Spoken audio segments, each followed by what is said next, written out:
Yo, what is good, everybody? It's me, Weeb here, back with part 7 for What If Naruto was in ReZero. If you have not already, please make sure to like, comment down below what you thought of the video, and subscribe to the channel for more videos from me. Hit the notification bell if you want to see my videos immediately. And yeah, let's just get right into this part for part 7 of What If Naruto was in ReZero.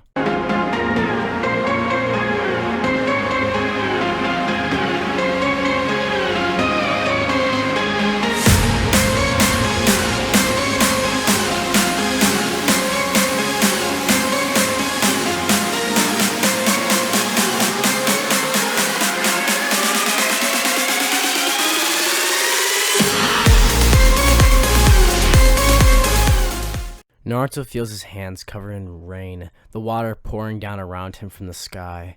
As Naruto looks down at his hands, his body, and he realizes what's going on. This is from 3 years ago. Naruto would look around himself as he sees surrounding him a forest along with a wide valley, with a waterfall between two statues of Madara Uchiha and Hashirama Senju. Across the valley, there he sees standing there his friend. That's impossible. It's Sasuke. Naruto would be shocked to the core, as he was in Echidna's world for 1 second, and as soon as he entered the trial, then immediately this is no way. Naruto would realize this is him in the past. Naruto would see his clothes already torn, as he now realizes the Kyuubi's chakra surrounding him. Sasuke began his torment of Naruto, as he then jumps over the valley, charging a Chidori and rushing straight towards Naruto. If you don't dodge this, you're going to die! As soon as Sasuke is about to pierce Naruto, Naruto would dodge out of the way, blocking the blow. As he tells Sasuke and asks what's going on, Sasuke would tell him that they're just getting started with their fight, as Sasuke and Naruto begin to battle. Sasuke would throw a hard punch with his right hook towards Naruto's face, who would hold up his arm and block it. After grabbing Sasuke's other hand, he began spinning him around and throw him to the other side of the valley, feeling the Kyuubi's chakra flowing through him. There's no way, how did I get here, he'd be thinking. As suddenly the scene is beginning to grow more and more in contact, as Sasuke's red Sharingan began to glow. Naruto would dive towards Sasuke, as they begin fighting each other, limb for limb, fighting like animals on the hard stone ground of the river valley below. With Naruto getting kicked back in the stomach and sent flying to the river, he feels himself sinking beneath the cold waves. This isn't real, Naruto would think. It's been years. Sasuke's gone. I failed. Wait, Naruto would be thinking, is this what the trial is? I have to fight Sasuke? Naruto would pull himself out of the water as he lunges towards Sasuke again, using his teeth and biting into Sasuke's neck. Blood began to soak through Sasuke's clothes, as Sasuke would roar, punching Naruto and throwing him off of him, as Naruto would watch as Sasuke's wounds begin to heal from his curse mark power. Sasuke had been charging up into his curse mark state, as he tells Naruto that there's nothing he can do. As Sasuke and Naruto are now preparing their final attacks, Naruto would create a Rasengan, as Sasuke begins creating the Onyx Chidori. The two are charging at each other, and Naruto remembers just like it was originally. As Naruto's Rasengan clashes directly with Sasuke's Chidori, the white light would envelop the entire valley, and suddenly, Naruto would be on the ground. As Naruto sits back up, he looks down at himself, his hands covered with water and blood. As he looks up, he then sees Sasuke standing across the valley, as Sasuke tells him, "Let's get on with this, nerd!" Sasuke would then jump from across the valley. Wait a minute, Naruto would be thinking. Suddenly Naruto and Sasuke are fighting again. Sasuke throws a right hook and punch towards Naruto, with Naruto grabbing his other arm and spinning him, throwing him across the valley to the ground below. There's no way. Sasuke's attacks are relentless, as Naruto and Sasuke continue battling over and over again, every time. Rasengan! Chidori! As the two clash each other again, the white light then envelops the entire valley, and suddenly, nothing. Naruto then feels himself as he opens his eyes looking down, with his hands covered with blood and water, as he pulls himself up, feeling the Kyuubi's rage enhancing him. He looks over and sees Sasuke standing across the valley, as Sasuke jumps over. I must be missing something. There has to be something I'm doing wrong. Naruto would be fighting Sasuke again. This time, as Naruto and Sasuke are fighting, Naruto would begin trying to experiment instead of just fighting Sasuke like he had the past 2 times. This isn't how I win.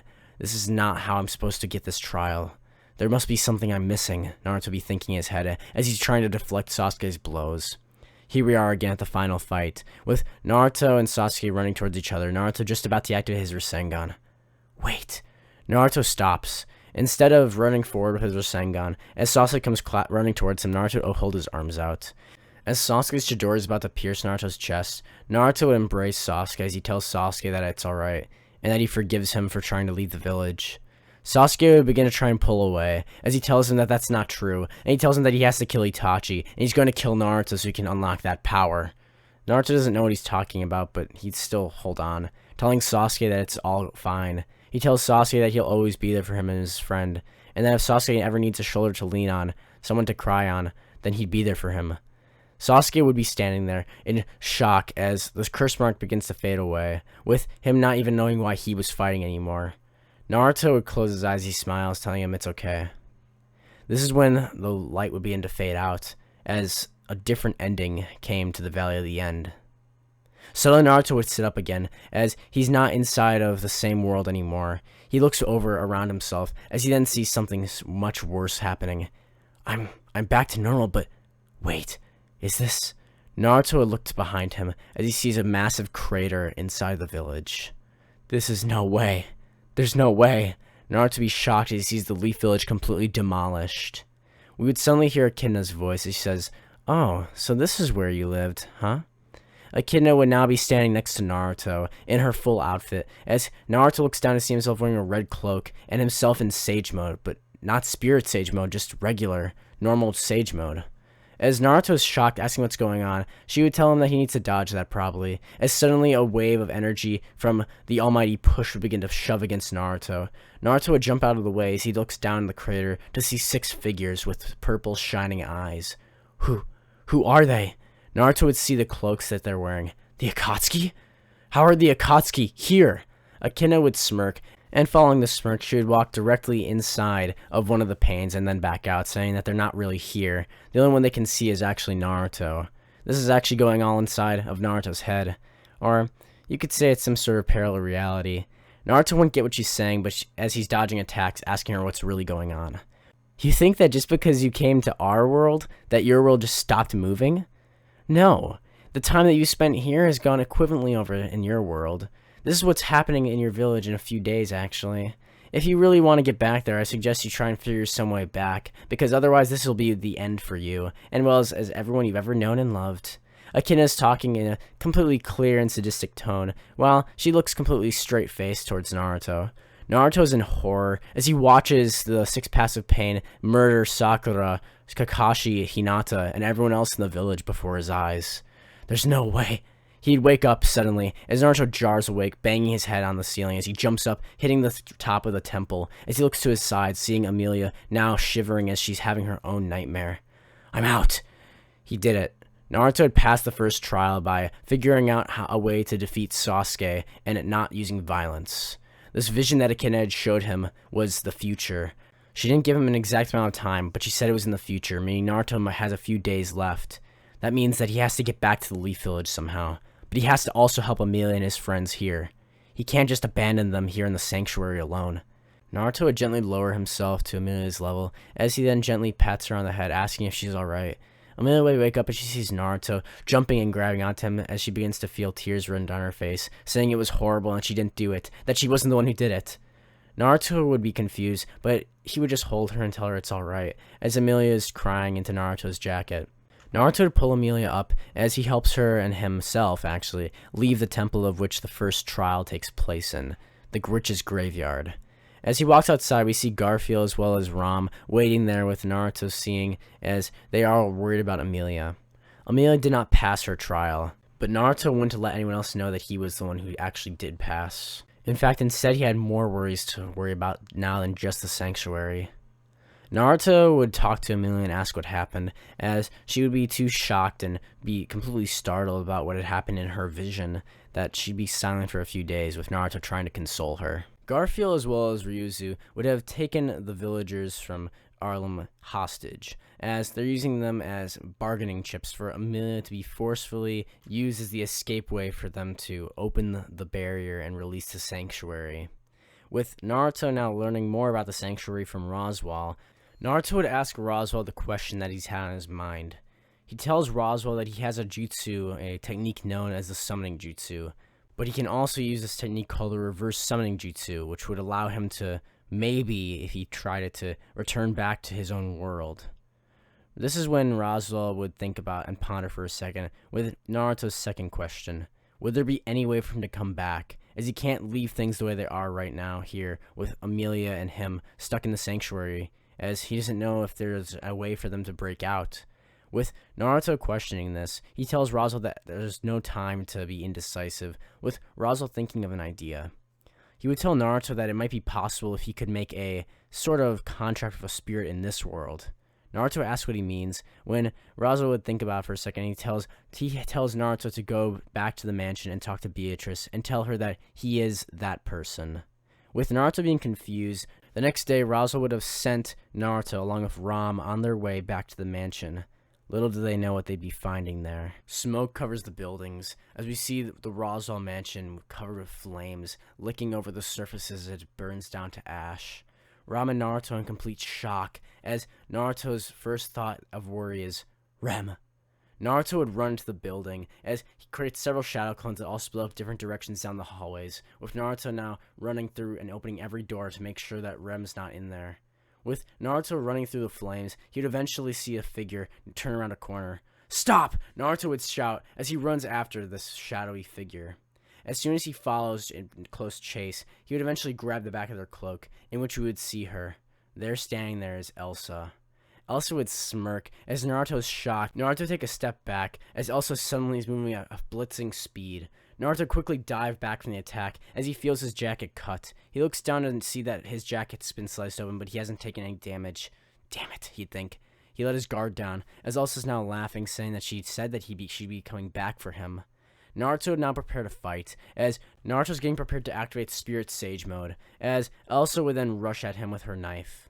As he slashes back with his kunai back and forth, the two are battling. As soon as Naruto has enough time, he activates Spirit Sage mode and throws a Rasengan directly into Elsa's chest, sending her flying back and slamming into a wall, shattering the glass in the window and having her fall out the back of the mansion. With her now on the bottom of the ground, bleeding out, Naruto would think that she's done with, as Naruto would then run, continuing to look for Rem. Suddenly, he would turn around behind him, shocked as he sees Elsa there, completely fine, as she now tries to stab Naruto in the back. Naruto would take the blow, unsuspected as he'd been jumped by Elsa, having thought that she was done. I let my guard down! Naruto would think, shocked, as the blade pierces right through Naruto's chest. Naruto would fall to the ground as his vision begins to blur. Damn it, I got too careless. Naruto's Spirit Sage mode he had already deactivated before Elsa had even reached the ground, having thought that she'd be dead from such a fall and the amount of bleeding that he had caused and seen that had come out of her body. How did she survive that? Naruto would be shocked as she sees Elsa licking the blood off of her knife, saying that it tastes delicious. Naruto would pass out, hearing the scream of a young girl, as he sees Beatrice now fighting against Elsa tooth and nail, just as Naruto passes out and dies. Naruto would be shocked as he wakes up, pulling himself up as he feels the hand that had just clutched around his chest. I'm back. Naruto would be thinking as he's sweating. He turns to the left and right and sees Amelia, now back in the sanctuary, just sweating through her first trial. Amelia, are you alright? Naruto would go over and shake Amelia and ask if she's fine, with Amelia waking up and, in this version, not being nearly as freaked out as she was in the first timeline. With Naruto now relieved that Amelia is alright, Amelia and him would get out of the sanctuary temple for the witch's graveyard, with similar events playing out as they had first occurred. Roswell would have told Naruto about how if he could make a contract with a spirit, that he might be able to reverse summon himself back to the ReZero world using magic instead of chakra. Naruto would then take this information like he did in the previous route, and he would then, this time, I guess, disembark to leave for Roswell's mansion earlier than he had before originally. Without the burden of having all the villagers with him and all too much travel time, Naruto would get there much faster on Ground Dragon, Petrash. As he gets there, he would see that the mansion and the entire town's still fine, and he would open the mansion doors where he'd be greeted by Francesca as well as Petra, the new maid who is now there. So Petra would greet Naruto and be extremely happy to see him. This would have been before, and Naruto would still have Petra's handkerchief on him, which Petra would have given him before when he left with Amelia. And anyway, he would greet Petra and Francesca before warning them that someone would be invading the mansion and trying to attack the village. With Naruto explaining this to him, he then says that he needs to find Beatrice due to something Roswell told him he had to do. Naruto would wander throughout the mansion until eventually he would find the library. When he walks into the library, he would see Beatrice reading the same black books, the sacred texts, you could say, of the witch cultists. When Naruto would walk into the library, Beatrice would look up, flicking her eyes upward as she greets Naruto with her same way that she always talks to him. Naruto would then be silent as he looks at Beatrice and then tells him the words that Roswell had instructed him to say, that he is that person. Beatrice would be shocked, as if you guys know what ReZero Season 2 happened, basically Beatrice is a spirit that was created by Echidna for her own amusement, where she had given Beatrice a task to find her new master, and that eventually the text of the sacred gospel would tell her who it was. But the gospel had already stopped speaking to Beatrice, so she had to choose someone herself. When Naruto would say this, Beatrice would be absolutely shocked and ask if he knows what that even means. Naruto would be confused, as he had thought that when Roswell told him this, that this would be that Betty would explain things to him, not the other way around. Naruto would not understand what she's going on about, with Beatrice and then having the same talk with Naruto that she did with Subaru in the original about how she can't die. Naruto would relate to this from his return by deaths that he's had so far, and he would then sympathize with her feelings. A rumbling would shake the mansion, as Elsa, as well as her partner, would have now arrived, seeing that Naruto had gotten back much sooner than they had anticipated. With Naruto now back, they decided to spring their attack much faster, as they'd been waiting, watching for the opportune time to strike. Now that Naruto's inside the mansion, Beatrice would wonder what's going on, as they look outside to see the destruction just about to begin. If you guys want to see the next part for What If Naruto's in ReZero, make sure to hit the like button, comment down below what you thought, and subscribe to the channel for more. I will see you all in the next one. Goodbye.